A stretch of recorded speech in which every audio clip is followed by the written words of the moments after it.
या देवी सर्वभूतेषु शक्तिरूपेण संस्थिता नमस्तस्यै नमस्तस्यै नमस्तस्यै नमो नमः। आप सभी को मेरा प्रणाम। आज 29 जून 2024 है।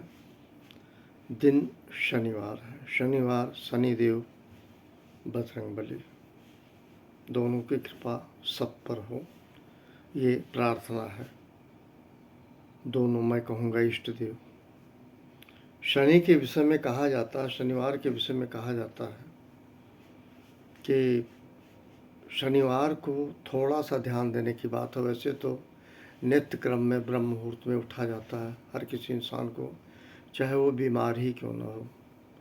यहाँ तक क्या कहा गया, अस्पताल में भर्ती ही क्यों ना हो, अगर उसकी स्थिति है तो ब्रह्म मुहूर्त में आंखें खोल देना चाहिए। लेकिन शनिवार के विषय में ऐसा कहा जाता है कि व्यक्ति को सारे नित्य क्रिया सूर्योदय के पहले कर लेने चाहिए, तभी शनि की कृपा बनी रहती है। ये शनिवार के विषय में कहा गया है। दूसरी चीज़ मैं कहूँगा, बार बार कहूँगा, शनिदेव की हर जगह प्रतिमा मूर्ति नहीं होती है। शनिदेव हर जगह नहीं होते हैं। ऐसे में शनिदेव की चीज़ है उनका, शनि भगवान ये है कि जिसने भी बजरंग बली की पूजा अर्चना की, उसको शनिदेव छोड़ देते हैं, उसको नहीं सताते। कहने का मतलब उनका ये कहना, अगर बजरंग बली की पूजा आप करते हो, हनुमान जी की पूजा करते हो, तो मेरी करो ना करो, ऐसे लोगों का कल्याण करते हैं शनिदेव, ऐसा कहा जाता है। कई लोग कहते हैं शनिचर सवार है, और कुछ लोगों को भगवान ऐसा करता है और वो उनके कर्मों और कर्तव्यों का कारण है। मैं तो यही समझ पाया हूँ। व्याधि दुख कष्ट, ब्रह्मा कुमारी में मैंने देखा है, प्रजापिता ब्रह्मा कुमारी ईश्वरी विश्वविद्यालय में मैं बाल्यकाल में जाया करता था। वहाँ एक चीज़ बताई गई कि जो व्याधि बीमारी या तमाम चीज़ें आती है, वो आपके कर्मों से आती है, आपके प्रारब्धों का है। आप हल्का सा कभी ब्लेड से काटते हैं, कभी ब्लेड से आपकी उंगली कट जाती है, ये आपके कर्मों का फल है, वो भोगना पड़ता है।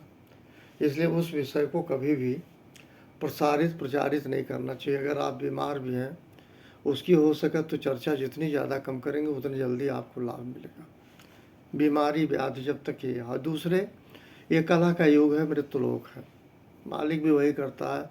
मालिक उनका साथ छोड़ देता है जो उनके साथ नहीं रहते। हमेशा आप जब साथ ही नहीं करोगे तो साथ आपका देंगे कहाँ। और फिर क्या भगवान को कहते हो। सुमिरन सभी करते हैं दुख में, कभी सुख में करके देखे हो सुमिरन? भगवान को कभी सुख में याद किए हो? नहीं, क्योंकि बेअंदाज हो, चीज़ें मिल गई हैं, होश में नहीं हो कि हम यहाँ किराएदार हैं, ऊपर वाले ने हमको किराए पे भेजता, हम मकान मालिक बनने की कोशिश ना करें। मैं इससे ज़्यादा टिप्पणी नहीं करना चाह रहा हूँ, सिर्फ ये कह रहा हूँ कि व्यक्ति के अपने कर्मों का फल भोगना पड़ेगा, जो जैसा करेगा। ना सचेत है वो अलग बात है। आज 29 तारीख है। मैं स्टैटिस्टिक्स के जन्मदाता जनक श्री प्रशांत चंद्र महालनोबिस, इनका जन्म हुआ था आज के दिन। और इनके जन्मदिन में मुझे सन तो नहीं पता है। आदरणीय श्री वेंकैया नायडू जी 125 रुपये का सिक्का जारी किए थे। वो सिक्का मैंने नहीं देखा भाई व्यक्तिगत रूप से, लेकिन 125 रुपये का सिक्का चलता है। ये इनके सम्मान में, इनकी जयंती में आदरणीय प्रसाद चंद्र महाल। दूसरी चीज़, इनके विषय में ये कहा जाता है कि रिस्पेक्टेड पंडित जवाहरलाल नेहरू जी कोई भी प्लानिंग बनाते थे, इनकी पूरी तरीके से सपोर्ट रहती थी, इनसे लेते थे राय, तब वो आगे क्रियान्वित करते थे प्लानिंग, ऐसा कहा जाता है मीडिया के जरिए। ना तो मैं उस समय पैदा हुआ था, ना मुझे बहुत ज़्यादा एथेंटिसिटी है, लेकिन सुनता आया हूँ। जब मैं स्टैटिस्टिक्स पढ़ रहा था उसमें इनका नाम आया था, और चूँकि मैंने अप्लाइड इकोनॉमिक्स से काम किया है, लखनऊ यूनिवर्सिटी में एक अलग डिपार्टमेंट है, और उसमें स्टैटिस्टिकल एनालिसिस वगैरह का, डेटा कलेक्शन वगैरह का, यही सब पढ़ाया जाता है। वो नाम मेरे जेएन में था, तब मैं बता पा रहा हूँ। एक, सबसे पहले इनको मैं नमन करता हूँ इनकी जयंती पे। दूसरी बात, इनके विषय में एक चीज़ कहना चाह रहे हैं। इससे पहले मैं अपनी एक बात कहना चाह रहा हूँ, वो ये है, जब आप मृत्युलोक में आते हैं, मतलब यहाँ आते हैं, तो जन्म होने के पहले तय हो जाता है आपकी मृत्यु कब होगी। ये कहा जाता है। अब तो मैं मर के देखूं, मुझे तो जानकारी होगी नहीं, सही जानकारी नहीं होगी। बस इतना जानते हैं पैदा हुआ हूँ, मृत्यु होगी, मृत्यु के बाद मुझे नहीं पता लगेगा कि मेरी मृत्यु कब हुई। जन्म और मृत्यु मेरे हाथ में है भी नहीं, मुझे जानकारी भी नहीं है। जन्म होता है तो लोगों के घर में होते हैं, मृत्यु के बाद शमशान घाट में होते हैं। जन्म होता है किसी के परिवार में, हम आते हैं, मृत्यु होता है शमशान घाट में चले जाते हैं। अलग अलग है, लेकिन अंतिम जो, अभी मैंने एक चीज़ चर्चा की थी, संस्कार तमाम होते हैं, लेकिन अंतिम संस्कार, अंतिम घर भैंसा कुंड को कहा जाता है, शमशान घाट को कहा जाता है, कब्रिस्तान को कहा जाता है। वो अंतिम घर है जहाँ आपको ले जाया जाता है। लेकिन आप उस स्थिति में नहीं होते हैं कि आप खुद चल के भैंसा कुंड चले जाए, खुद अपना शरीर दफना ले आए या खुद अपने आप को जला लें। ये है।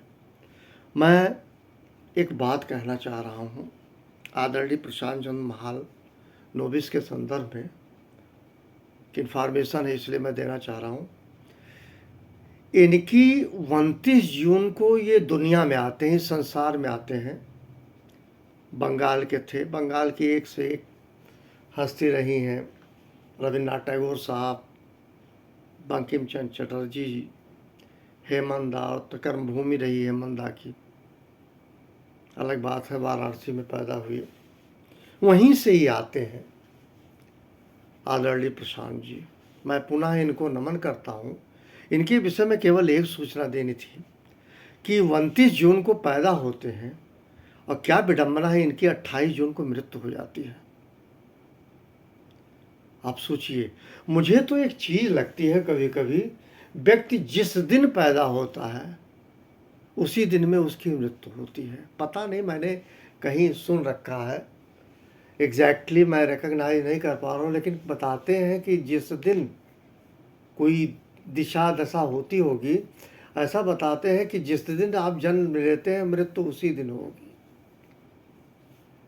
मैं बहुत ज़्यादा वेरीफाई में नहीं पढ़ूंगा, लेकिन अगर इनके आदरणीय प्रशांत जी के बारे में कहूँ, आप सोचिए 29 जून को पैदा होते हैं और 28 जून को इनकी मृत्यु हो जाती है।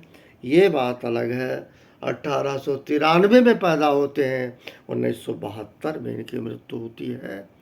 मतलब 28 को इनकी पुण्यतिथि थी, जो कल बीता है, जो कल बीता है। और आज ये पैदा हुए थे। मैं इनको नमन करता हूँ, ऐसे व्यक्ति को जो स्टैटिस्टिक्स के जनक माने जाते हैं, सांख्यिकी के जनक माने जाते हैं, और इनके आनर में, इनके सम्मान में नेशनल स्टैटिस्टिक्स डे मनाया जाता है, राष्ट्रीय सांख्यिकी दिवस।